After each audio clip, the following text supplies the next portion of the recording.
Gente, boa noite, né? É um prazer estar aqui com vocês. Eu amo, inclusive, como eu falei, eu quase que saí voada do consultório para poder estar aqui com vocês. Para mim é uma honra.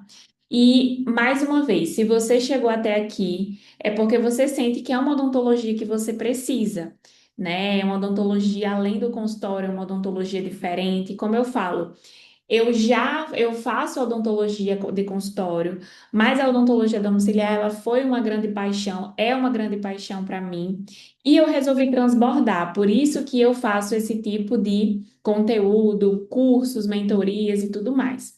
Então, essa série de aulas, para quem está chegando agora, é uma série de aulas que eu vou realmente direcionar para você vivenciar um pouquinho desse mundo, certo?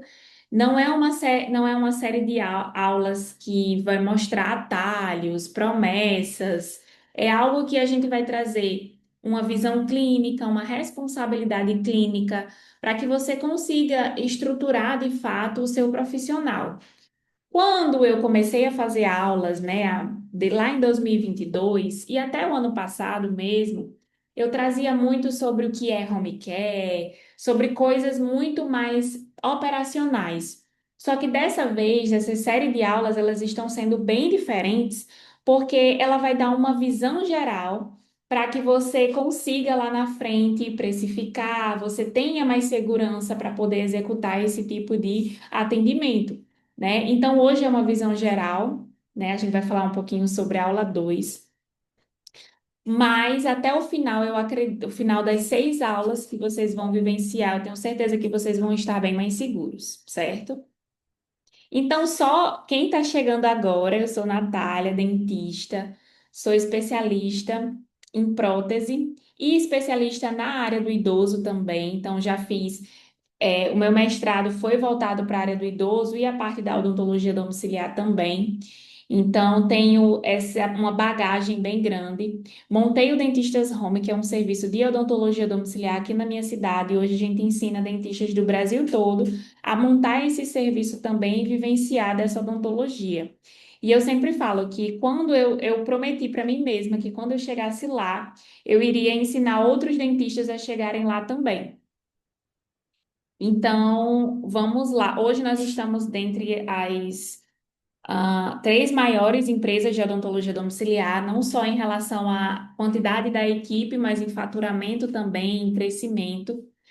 Hoje nós estamos realmente bem estruturados e sou muito grata por cada um dos dentistas home. Então, vamos lá, só dando uma revisada, o que que a gente viu na primeira aula, gente?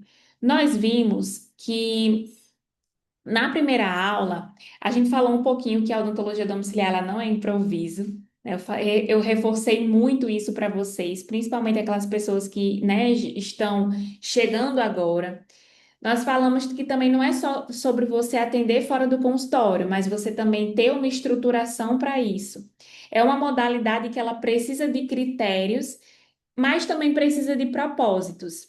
E que você pode atender qualquer pessoa que queira ser atendido em casa, entretanto, o paciente da domiciliar que comumente vai chegar até você é um paciente mais específico, né? É um paciente que realmente tem determinados comprometimentos sistêmicos, então a gente falou sobre a série de pacientes que comumente vão buscar vocês, certo?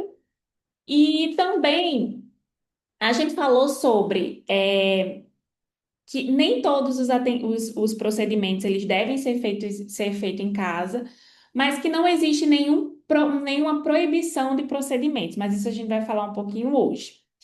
Então, a principal mensagem da aula, o objetivo da aula 1 era trazer para você sobre quem é que você vai atender, né? E que a odontologia domiciliar, ela vai além daquelas pessoas que você vai atender, mas ela vai trazer um público específico e que você vai precisar contornar determinadas situações para atender.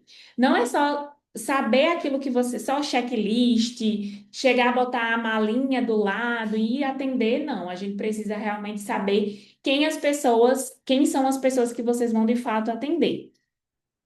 Então, sabendo disso, quem não viu a primeira aula, né, quem está chegando aqui agora, eu vou colocar a aula um também para vocês assistirem, tá certo? Para vocês também fazerem essa série de aulas e, quem sabe, revisar para vocês, tá? Então vamos lá. Como eu falei, essa aula, ela não é só para empolgar vocês, ela é para deixar vocês seguros, certo? Porque a odontologia domiciliar, sem critérios, ela vira um risco. Porque não é só você chegar e fazer o atendimento de fato.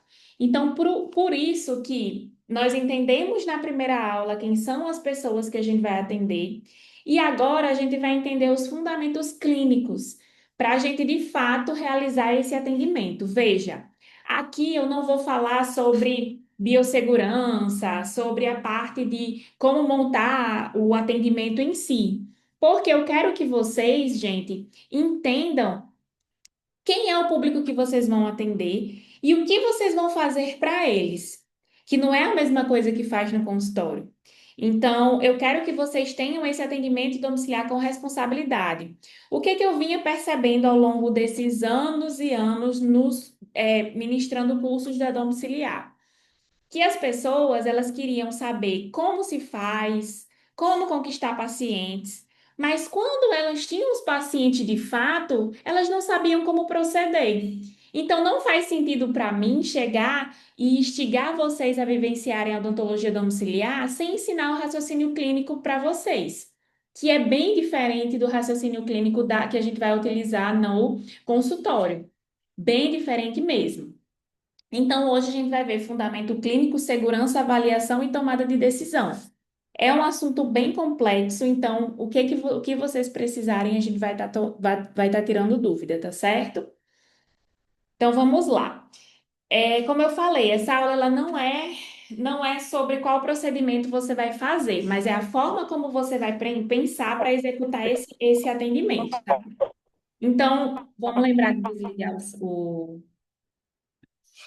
desligar aqui. Vamos lembrar de desligar o microfone, tá, gente? Para a gente conseguir. Peraí.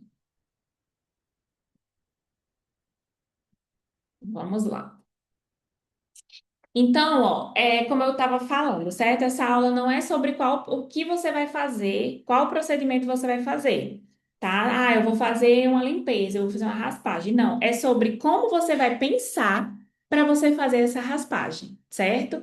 É sobre decidir com responsabilidade para que você utilize a técnica que vocês aprenderam, que muitas vezes a gente tem que usar algumas técnicas diferentes para a gente conseguir realizar esse tipo de atendimento, certo? Então, o dentista precisa aprender a decidir. Olha que coisa forte. O dentista precisa aprender a decidir. E isso é algo que vocês precisam entender na odontologia domiciliar. Porque uma simples limpeza, uma simples raspagem, um protocolo de raspagem convencional para o consultório não é o mesmo que a gente vai aplicar em um paciente que sofreu AVC, que tem uma sequela de AVC, ou até mesmo um paciente que é oncológico. Então, tudo isso a gente precisa aprender a decidir. Tá fazendo sentido para vocês até agora? Sim ou não? Perfeito.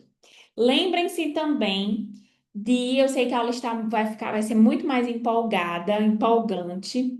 Porém, lembrem-se de printar a tela, tirar foto, me marcar, para que eu reposte, certo? E a gente consiga divulgar ainda mais essa odontologia. E que os seus pacientes saibam que vocês estão buscando algo novo para eles, né? Então, não se esqueçam de fazer isso. Então vamos lá.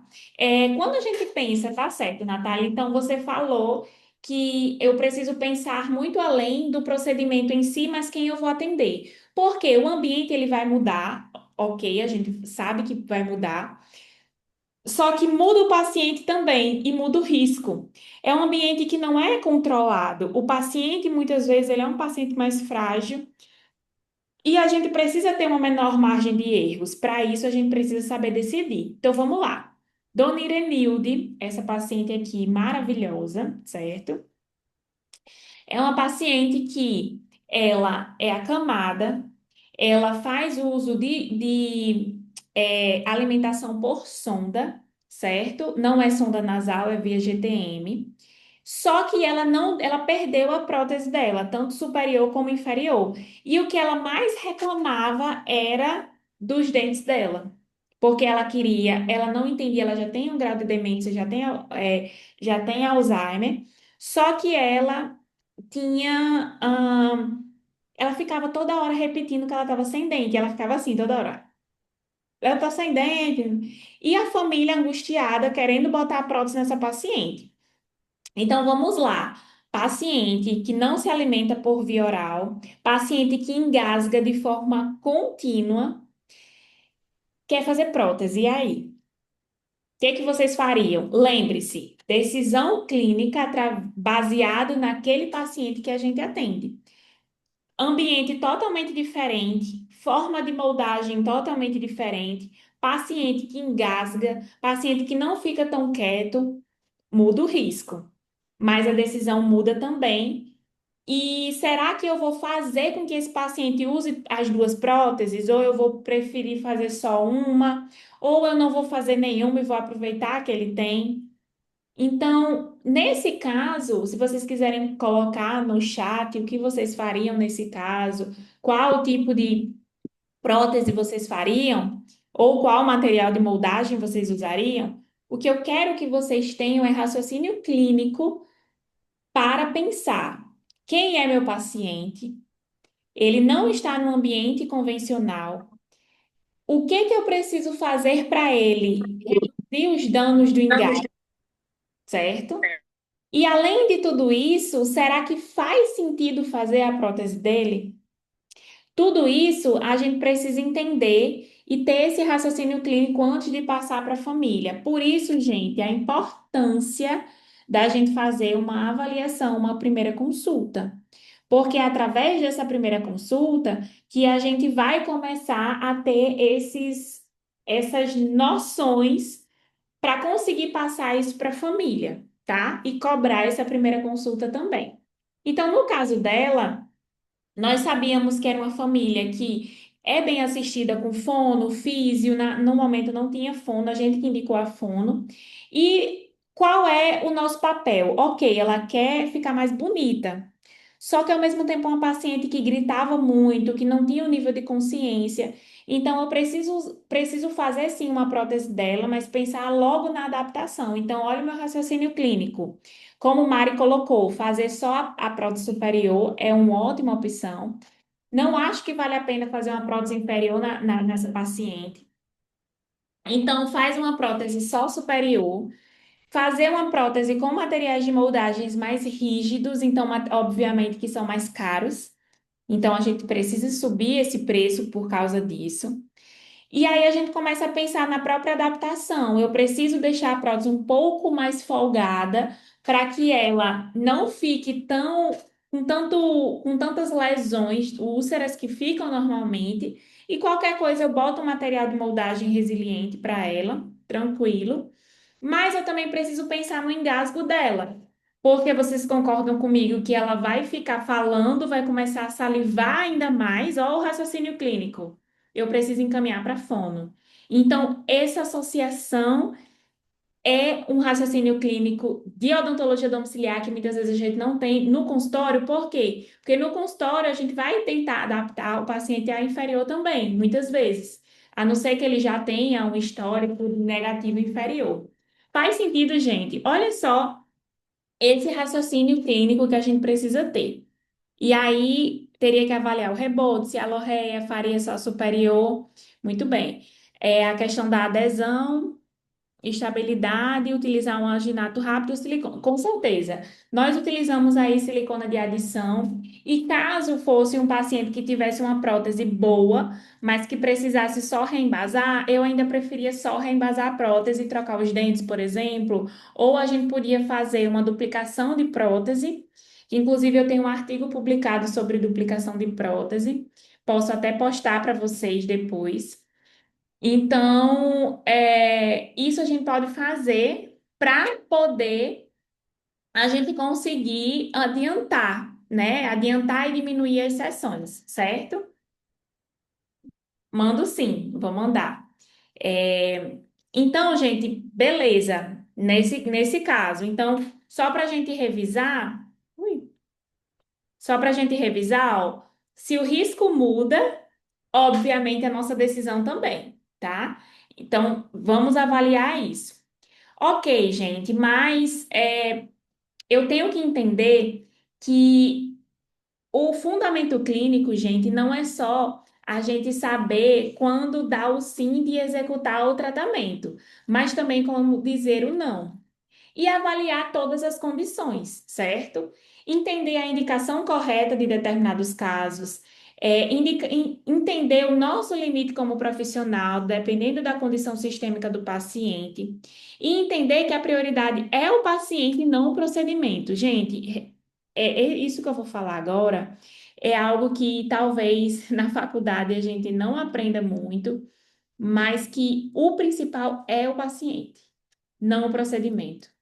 Porque a gente precisa pensar nele a longo prazo, mesmo que seja um paciente que esteja sob risco de vida, enfim, de morte. E aí eu trouxe esse caso para vocês. Uma paciente de 98 anos que ela quebrou o apoio da prótese. E é um elemento que já não dava para manter lá, não tinha como a gente colocar de novo.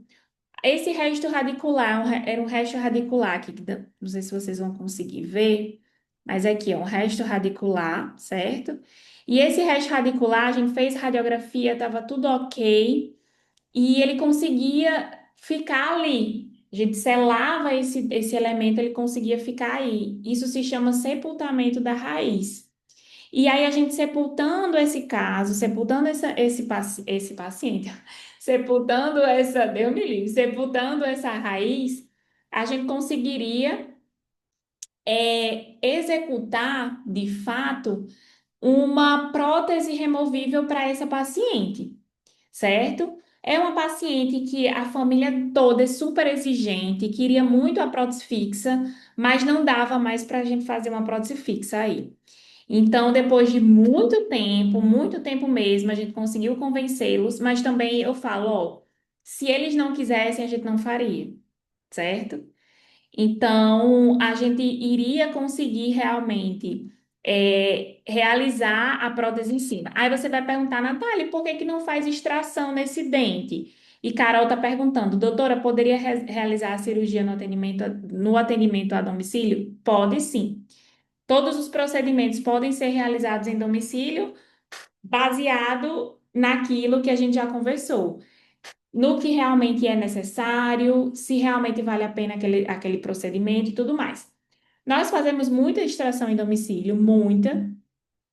Inclusive, a gente fez a extração daquela paciente oncológica sexta-feira agora, que eu trouxe na aula passada, né? Lembram que a gente conversou sobre a paciente, que a gente usou o protocolo Pento e tudo mais?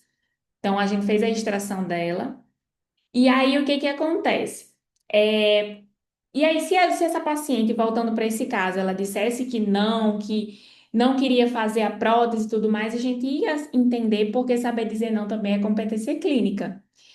Natália, e por que que você optou por não fazer a extração dessa paciente? Primeiro, é, esse elemento ele estava bom, apesar de ter fraturado.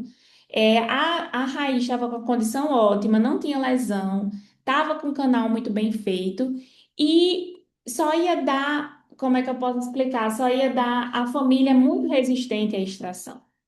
Então a gente fez o raio-x, viu que estava tudo ok e fizemos a prótese por cima. Então, ó, tivemos um raciocínio clínico para preservar essa raiz, para tentar manter essa raiz lá. Só que, obviamente, que eu olhei o contexto, né? Uma paciente que tinha um grau de higienização boa, a família era muito em cima, os cuidadores eram muito em cima. Então, foi importante fazer isso. Porém, eu tenho casos que não tive sucesso, gente, com sepultamento de raiz. E a minha decisão clínica na hora foi dizer não à extração, não essa paciente, tá? Uma outra paciente. E eu tive o primeiro momento uma paciente muito debilitada, a gente não queria fazer tantas extrações, paciente com poucos dentes. E esses restos radiculares que essa paciente tinha anteriormente Eram restos radiculares que, se você higienizasse superficialmente, você ia ter uma saúde muito boa da boca dela. Só que o que aconteceu? Nós não extraímos, deixamos essa raiz lá e a família e os cuidadores não higienizavam. Então a gengiva, ó, bum, começava a inchar. E aí tinha muito caso que os cuidadores eram muito difíceis, né? Então a gente sentou com a família e disse, ó, a gente vai fazer as extrações de todos os dentes, tá? A gente tentou fazer o sepultamento, mas a família, os cuidadores não estão fazendo a higienização correta, então o ideal é extrair todos, sim. E aí vamos fazer agora o restante das extrações já já. Então, assim, é muito importante a gente fazer isso.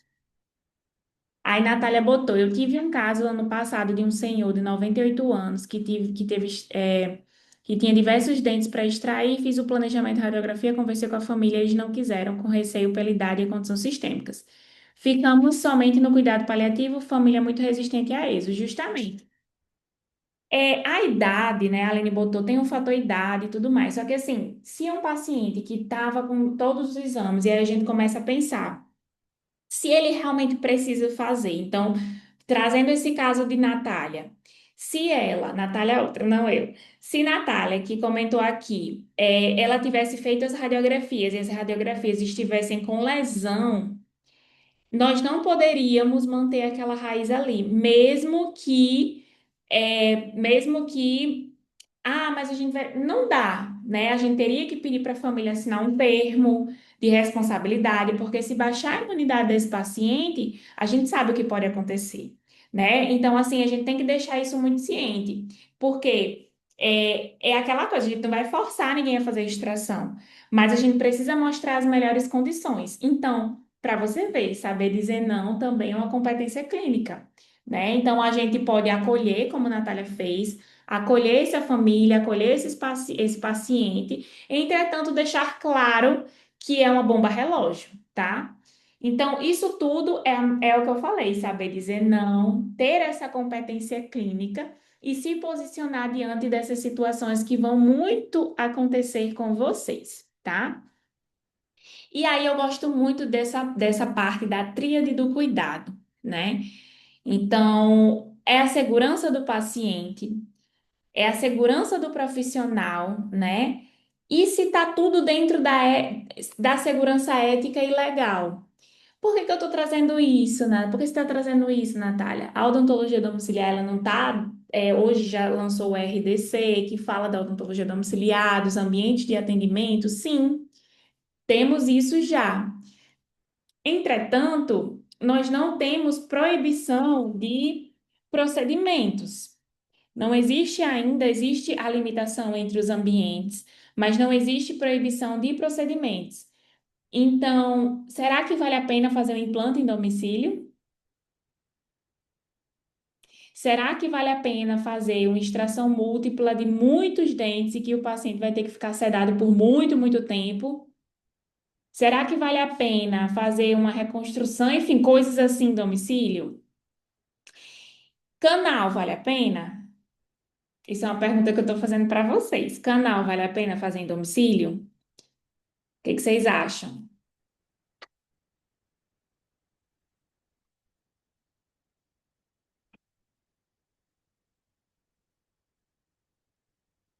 Canal vale muito a pena.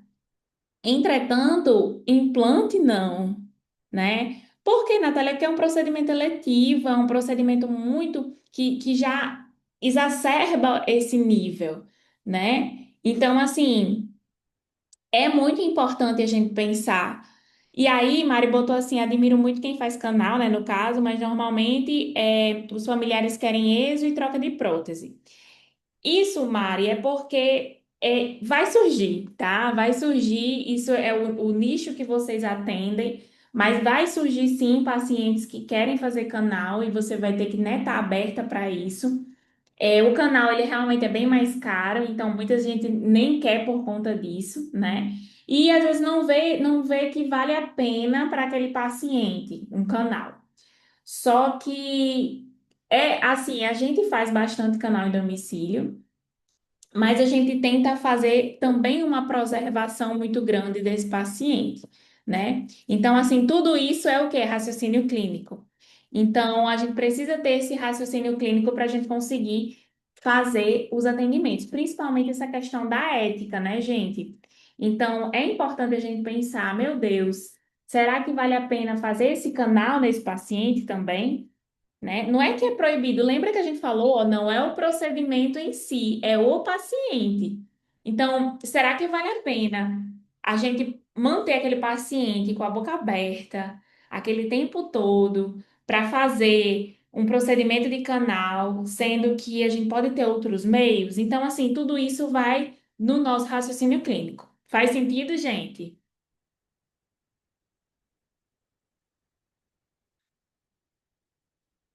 Perfeito.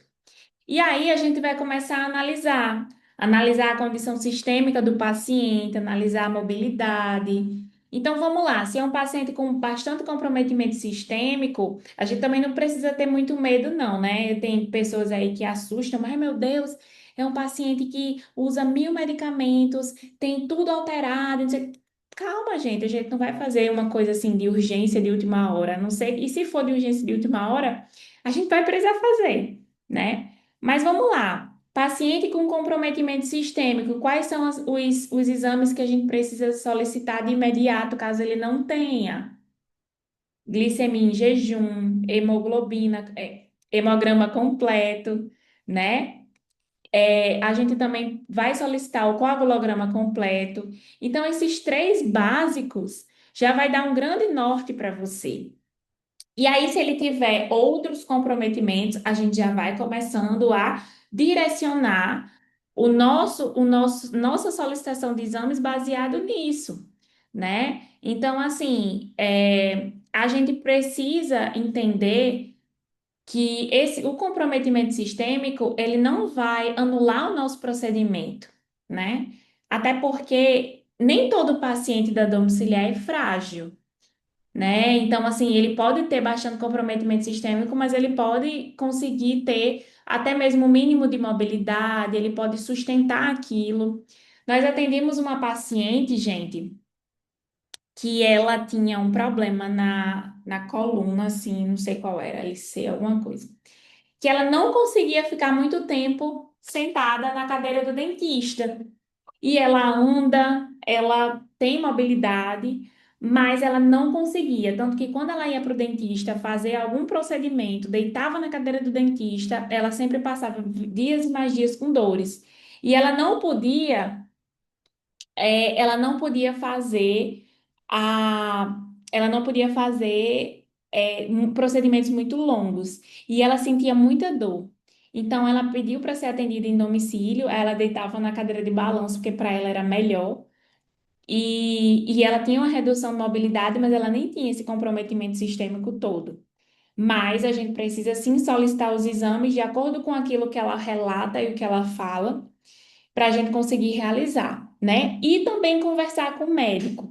Lembrem-se, conversar com o médico não é a gente pedir autorização, né? É a gente conversar realmente, falar o que a gente vai fazer, principalmente quando a gente for fazer sedação, tá? Isso mesmo, Dai. Solicitar também o TGO e TGP, dependendo da comorbidade, isso mesmo. E a gente também precisa ter uma noção de comunicação daquele paciente, né? Como é que ele vai conversar com a gente? Ele usa algum tipo de comunicação alternativa? Como é que ele vai falar com a gente? Será que não é bom ter uma pessoa do lado para a gente conseguir saber se está sentindo dor ou não está? E também prever o risco de intercorrência. Então, questão de sedação, né? É importante, por exemplo, se você vai fazer uma sedação leve, você ter um reversor, né? Então, tudo isso é importante a gente poder ter para poder a gente conseguir ter o mínimo de intercorrências possíveis. Outra coisa muito importante, paciente que saliva bastante, paciente que usa tráqueo, não usar nada de água muitas vezes. Se for fazer uma sedação que ele vai se rebaixado demais, tentar deixar ele numa posição mais vertical para que não tenha risco de engasgo, né? Nós já tivemos casos, sim, de pacientes que engasgaram, que foi um Deus nos acuda, mas a gente estava preparado para reverter, né? Então, principalmente quando o paciente está sedado, muitas vezes o paciente com paralisia cerebral também, né? Ele não tem essa noção da deglutição. Então, a gente precisa realmente, paciente disfágico, né? Então, a gente precisa também ter isso, e isso faz parte do planejamento clínico através do nosso raciocínio clínico do atendimento, certo?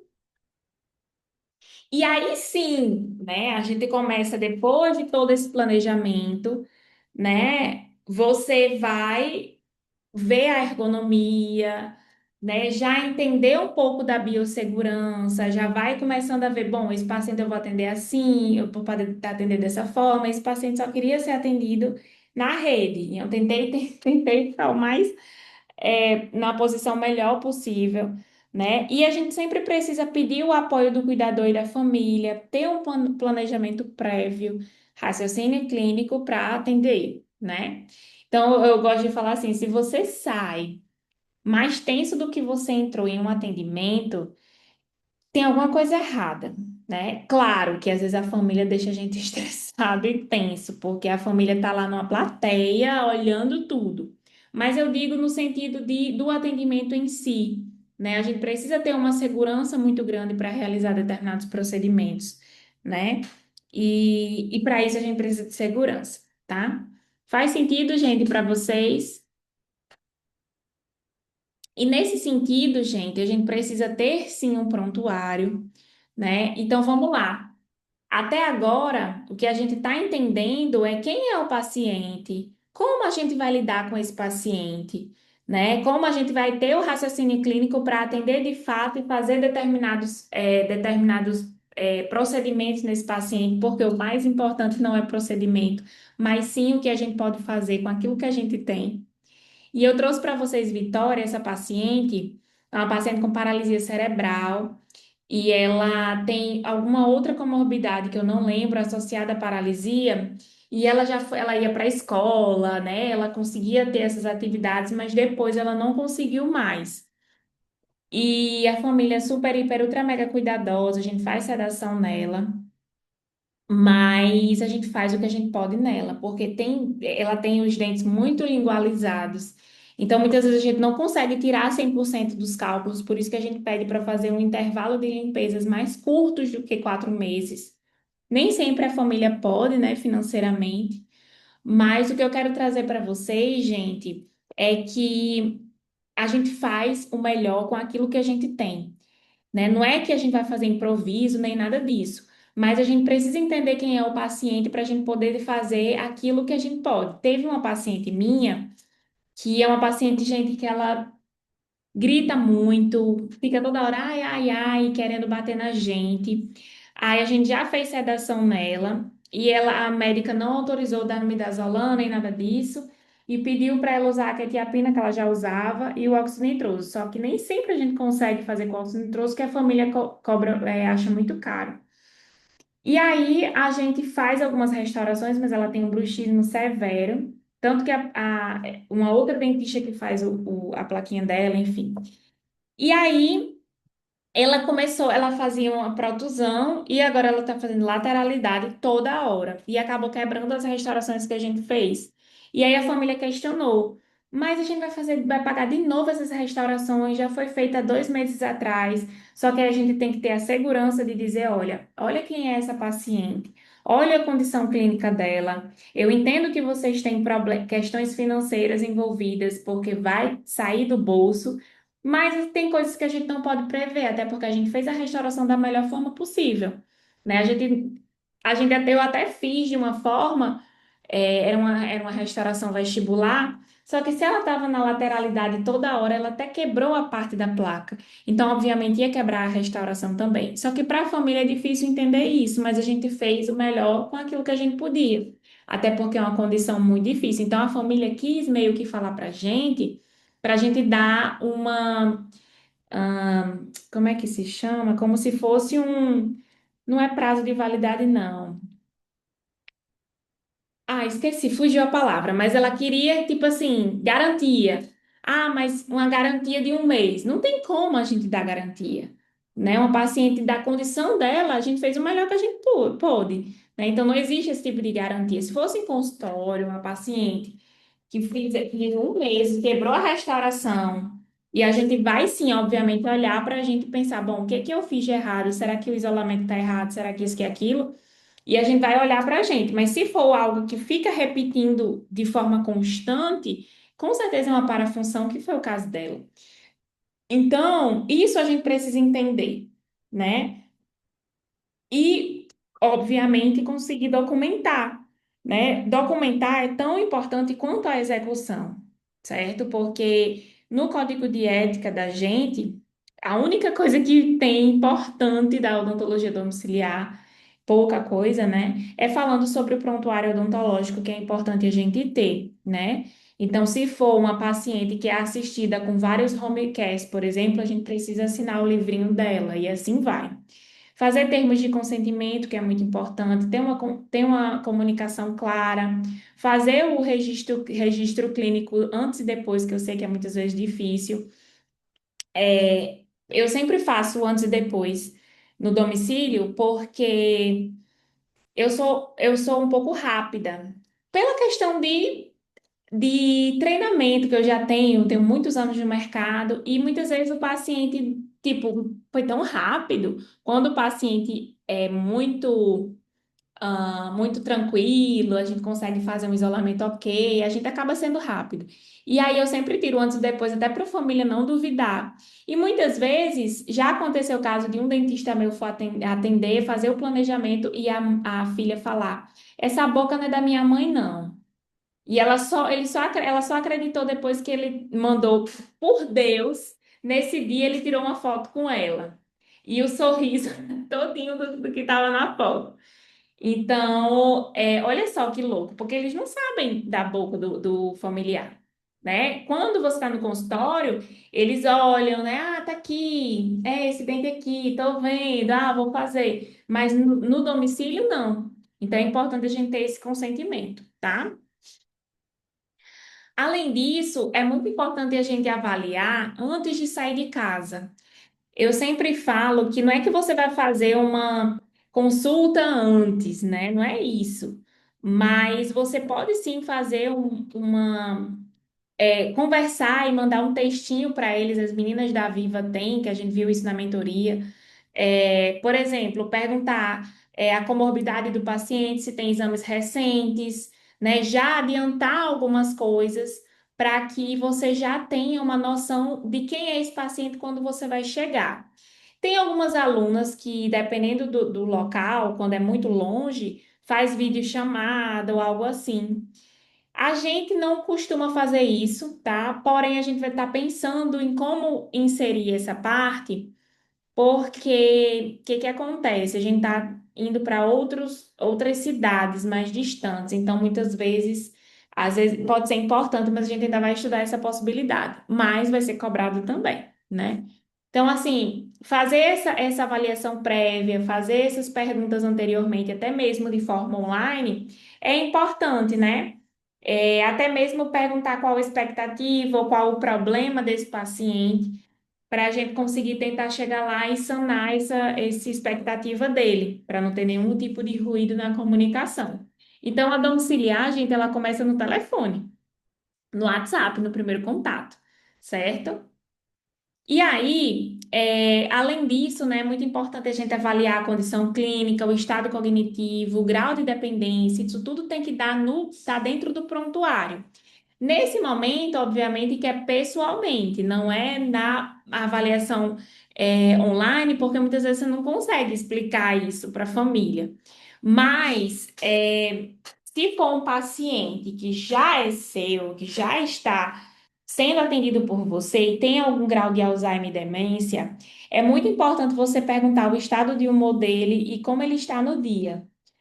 Porque tem pacientes que não querem, que tem cognição, mas já tem um grau de Alzheimer e ele não quer ser atendido. Tipo, ele fala, ó, gente, eu não quero ser atendido, não quero, ó, desculpe, doutor, eu gosto muito de você, mas não quero ser atendido.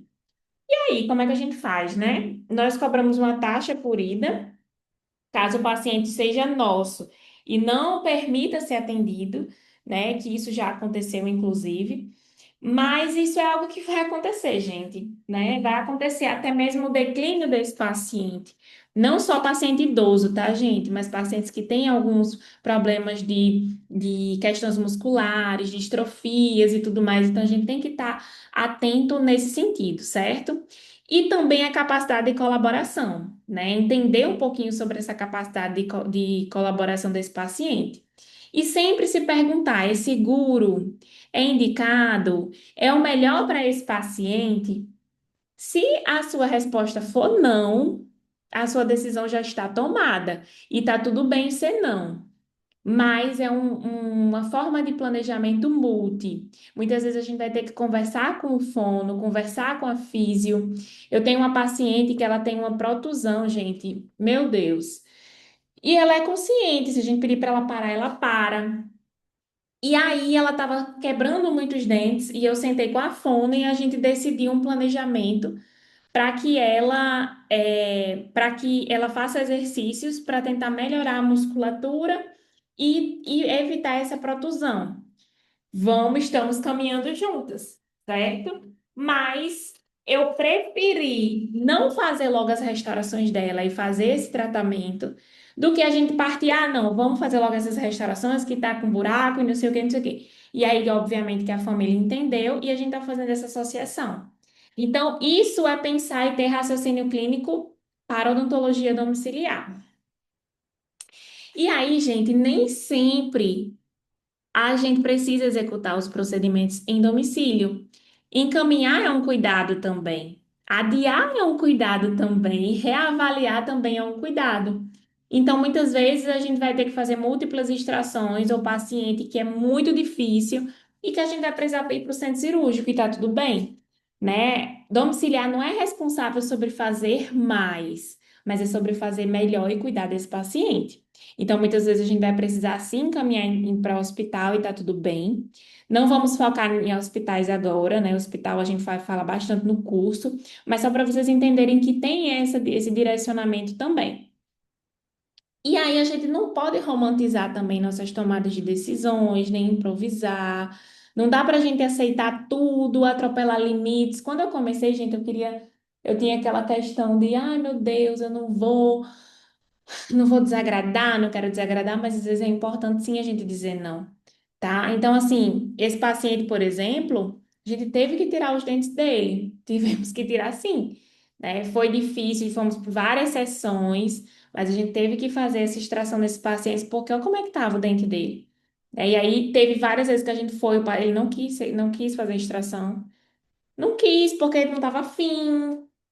Não tô afim. E a gente tem que fazer o quê?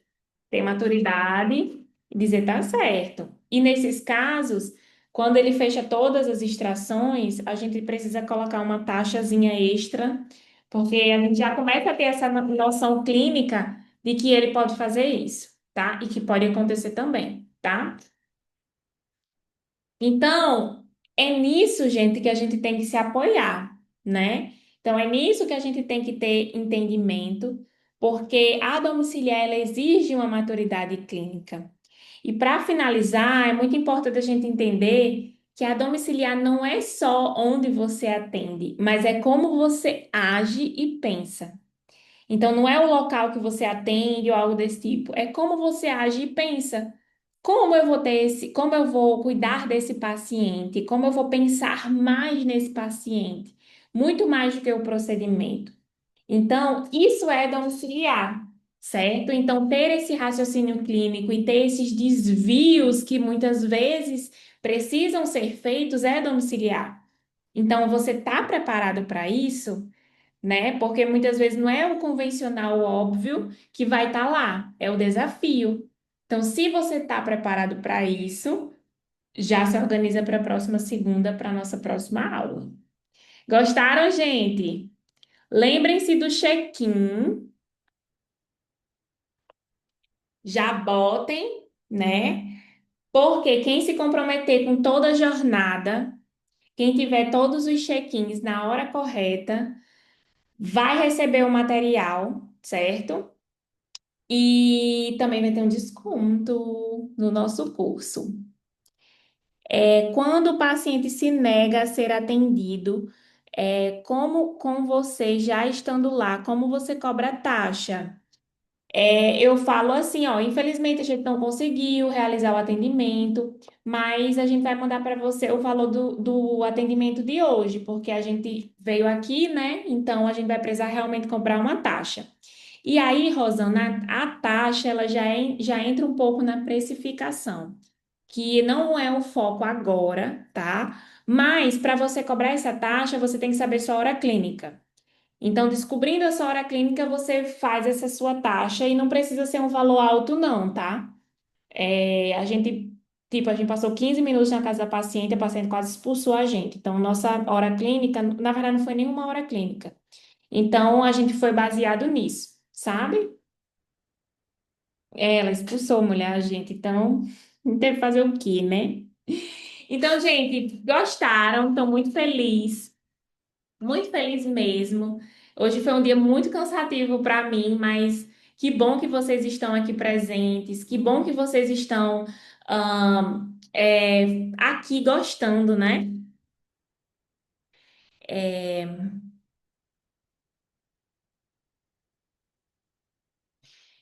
como faço check-in pelo próprio celular que estou assistindo? Eu vou mandar para o grupo, né? Eu vou mandar no grupo o check-in e vocês fazem, certo? Ai, ai, posso sim, gente. E é isso, gente. Obrigada. Nas próximas aulas a gente vai continuar falando, né, sobre essa odontologia de forma responsável, com critérios, com estrutura bem feita, porque isso, gente, é odontologia domiciliar, tá? Então, estou muito feliz. Vamos tirar nossa foto. E, gente, ó. Natália botar, quando você enviar a aula 1, eu perdi, posso fazer o check-in? Pode, Nath, só que eu vou, quando a gente for botar lá no sistema, a gente vai olhar as horas que foram. Então, como você, né, foi atrasado, teoricamente, né, não participou, mas, de todo modo, a gente vamos ver, vamos pensar. Participe de todas, que a gente vai pensar sobre isso. E também, gente, já se organizem. Primeiro, lembrem-se de postar no Instagram, me marcar, doutora Natália Pinheiro. Segundo, já se organizem, porque nós estamos na segunda aula de 6, certo? Então, toda segunda a gente vai parar só para o carnaval. E depois que passar essas 6 aulas, a gente vai lançar a formação em odontologia domiciliar. Quem participar de todas as aulas, como eu já falei, fazendo check-in, vai ganhar uma bonificação nesse sentido, tá? Da formação. A formação tá incrível, incrível, incrível, incrível, incrível. Foi uma das melhores coisas que eu já fiz. Então vamos tirar nossa foto. Tem muita gente. Maravilhosos. Está estourando aqui, peraí. Muita luz.